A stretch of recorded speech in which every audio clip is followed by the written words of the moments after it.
أعوذ بالله من الشیطان الرجیم بسم الله الرحمن الرحیم. ټولو والمو صحافي حضرات مشران قوم السلام علیکم. یقینا مو مشرانو خبرې وکړې، نه غواړم څه ریپیټیشن وکړم، خو د یو پیغام ډیر واضح یایو. سمو کوم اهل تشیع قوم یو، بلکې پرچینور کوم شیعه یو، هغه هیڅ قسم ته یوه مذهبه مقدساتو توهین، چونکې دا شرعن حرام دی، مو نه غواړو چې موږ چا توهین وکړو. خو بیا دا اجازه تا چاته نه ورکوو چې هغه کلیام مقبلو کې وایي مو بی شان کې کومه ګستاخي کوي، دا اجازه ته چاته نه ورکوو، نه مدینه مخکې ورکړی دی. یقینا مو چونکې شیعه مکتب سره تعلق لرو، شیعه مکتب کې مو ته خپل فقهاو واده نصیحت څه هیڅ قسم ته مسلمانو خو پرېږده چې غیر مسلمانو کوم مقدسات یې هغوی توهین مانه دی. مو شکر الحمدلله مو فقها فالو کوو، مو هغوی خبرې نه خامخا به عمل کوو. خو هغه خلک چې هغه نسل یزید سره تعلق لري، که تاسې تاریخ ته سترګې وغړوئ، قرم تاریخ ته، قرم تاریخ کې مخکې داسې خلکو ګستاخۍ کړي دي، خو هغوی نتیجه ډېره غلطه وتې دی، ډېره باده وتې دی. نو په کار دی هغه مشران چې هغه اهل سنت مشران دي، هغه مقبل دي یا نور دي یا نور دي، په کار دی هغه نسل یزید په خپله دې پوه کړي. دغو خبرو دا ټولې خبرې د تاریخ د ورته بیان کړي چې دینه مخکې 96 کې ګستاخي شوي وي ابو طالب شان کې، یا هغه نه بعد کې 2006 کې کله یا ګستاخي شوي دی. په کار دی د مشران د دغو خلکو ته هغه تاریخ بیان کړي چې هغوی بیا نتیجې ښې نه دي رغلي. نه مو دا خبره ډېره واضحه کوو، چونکې دغه خلک د مو مسلمان سره ګڼونه. زه خو بار دا خبره کوم چې که هغه تري منګل کوم قتیلین دي یا د بله ورځې مقبلو کې کومه ګستاخي کړي دي، هغه مو سره اهل سنت سره تړونه، هغه اهل سنت سره تعلق نه لري، هغه یزیدي دي. بلکې زه که داسې وایم چې هغه پاکستان سره تعلق نه لري. د کوم خلک ګستاخي کوي دوی پاکستان سره تعلق نشته. مو داسې حکام بالا ته پولیس ډي پي او ته دا پیغام ورکوو چې که داسې ګستاخۍ چې هغه قابل هغه موافق قابل نه دي، نه دا خو زه خپلو ځوانانو ډېره شکریا ده کوم چې هغوی مو پیغام سه الان کې ډېر تشویش و، ډېره جذبه وه، نږدې و چې حالات کورمې کې خراب شوي وه. خو زه خپلو ځوانانو نه فخر کوم چې هغوی خپلو مشرانو دا خبره ومنله چې یاره که یوه سړي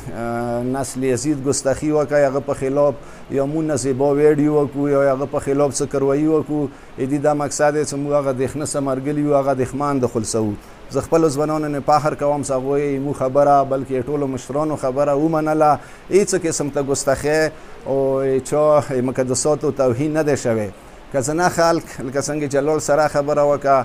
مو ته جمل هغه خبره وکړه، زنا خلک هغه مشران هغوی ته مو دا اپیل کوو چې داسې ګستاخ څه که ته سپورټ کوې یا هغوی پاره ته دا خبرې کوې، مو هغه زړې ویډیو چې هغه تر وخت داسې ټچ کړي دي نه دا پته لګېږي چې تا د نسل یزید سپورټ کې ولاړې او څټه شو کې اوسې ولاړې، نه دا ډېره ښه خبره به نه وي. مو واضح کورمې طرفه دا خبره کوو چې موږ یوه مذهبه یوه مسلکه توهین ډېر سخت خلاف یو، مو نه غواړو چې چا مذهب توهین وشي. خو که بیا مو مذهب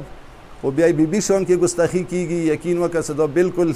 موافق قابل نه دي. خو چونکې حکومت هغه سړی چې چا ګستاخي کړي وه هغه یې ګرفتار کړو، خو بیا دا خبریا کېږي. زه هغه مشر نه افسوس کوم چې هغه مشر دا خبره کوي چې دا یو ذهني ډسټرب دی،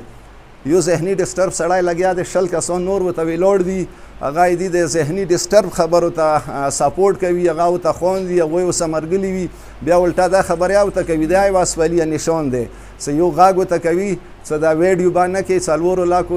4 منټو 3 لکه روپۍ دي. زه ډي پي او ته او نور کوم حساسې ادارې دي هغوی ته څه دا مطالبه کوم چې په کار دی دغې خبرې د انکوایري وشي چې د 4 منټو 3 لکه روپۍ کوم ځای نه دي او څوک یې ورکوي. په کار دی چې دغې خبرې د انکوایري وشي، معلومه ده شي که داسې خبره داسې خلک یقینا څه ورکې ملوث به وي. هغه مختلف سازشونه دي دې لپاره چې کورمې نه یو وارې بیا جنګ مسلط کړي. نه 15 ورځې مخکې یقینا دښمن دغې خبرې کې کامیاب شو چې موږ کورمې نه جنګ هغه کړو، مسلط کړو. خو نتیجه یې تاسې لیدلې ده چې پیدا چاته میلاو نه دی شوي، بلکې هغه یزیدي ټوله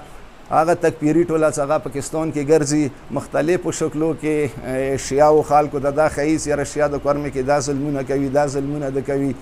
هغه خپل میشن کې ناکام شو که دوباره چیرې جرأت وکړو مو داسې یایو څه زه دا خبره بار بار کوم خپلو ځوانانو په مخ یا کوم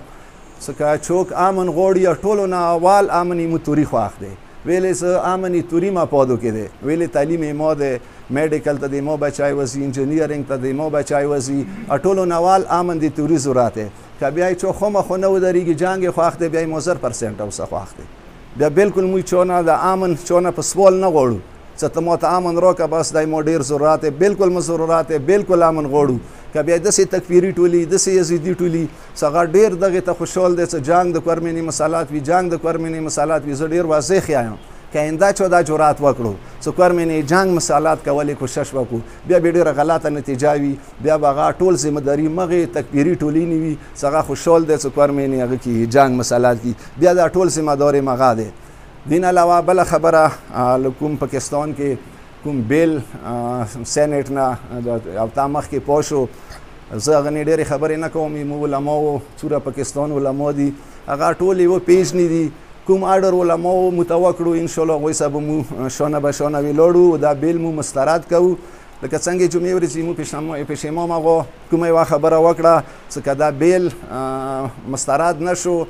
ونه درېدو دا بیل بیا به مو یوه بله شورا برپا کوو نموی پیشنماز خبرې ته بالکل حمایت کوو انشاءالله کله هم ته علمای کرام آرډر وکړي د بیل په خلاف که هغه اسلام آباد ته تللی دی که هغه اسلام آباد بلاکولی دی انشاءالله مو به نور پاکستان وروسته نه وو بلکې ټولو نه به مو مخکې وو او مو د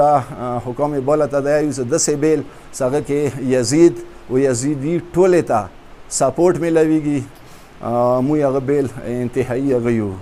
محالف یو نور ډیره مهرباني ډیره شکر